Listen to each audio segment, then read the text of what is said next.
Joining us now to discuss how couples can repair the damage done not only by these lockdowns, but just by the stresses of life, is the author of a new book, The Joy of Intimacy, a soulful guide to love, sexuality, and marriage. Joining us now, the author of that book, social philosopher and Rabbi Manis Friedman. Rabbi, welcome to the program. How are you? Thank you so much. That was a frightening statistic you just brought out. Well, yeah. That is not good news. Has there been a lot of good news in the last 11 months rather, since COVID? Not that much. But I saw an interview with you online and grabbed the book, and I said, this is a rabbi that wrote this book? I like this guy.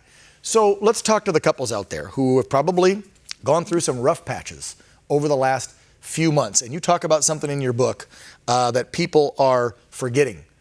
They're not being in love with the person. They're just like in love with love. That's not enough to keep it together, is it?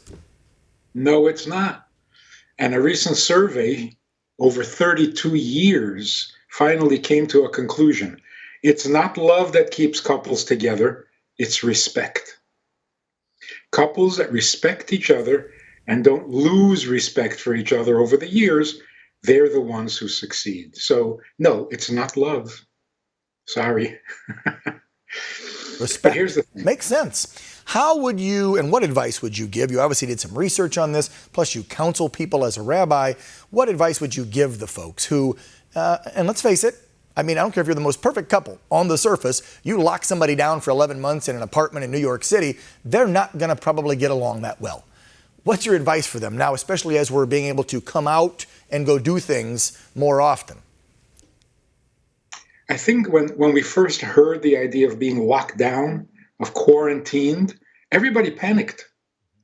Like, together with the kids in the house, no school, for more than 6 hours in a row? No, that's not going to work. Can't do that. And couples stuck in the house together with each other can't do that. But now looking back at it, is that not the symptom of a really unhealthy society?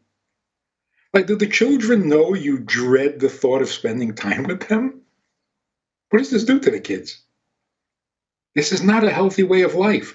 So it's not the quarantine that ruined it. The quarantine only brought it out. It should not be a horrible thought to spend a lot of time with the one you love most. Why is that a horrible thought? Yeah. We got to rethink this whole thing. So poignant. Exactly. That's such a good point. Well, I think we all get wrapped up so much. Everybody's adults, busy in their lives, their careers.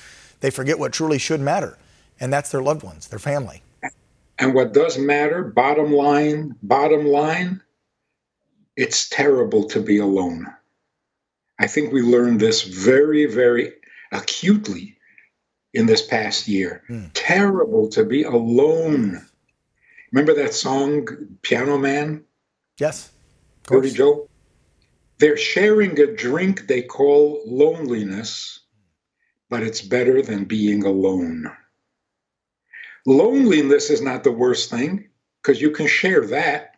But being alone, horrible, horrible. It weakens your immune system. You become vulnerable to every passing disease.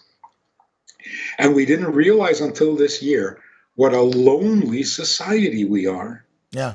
So your message, Rabbi, sorry, I didn't mean to cut you off, but your message, what I'm gathering you're saying here, and then I want to get to the book because they're, yelling in my ear here. We're at the end of the show, and I want folks to read this book, is let's look at COVID, if we can, as a positive and flip the script.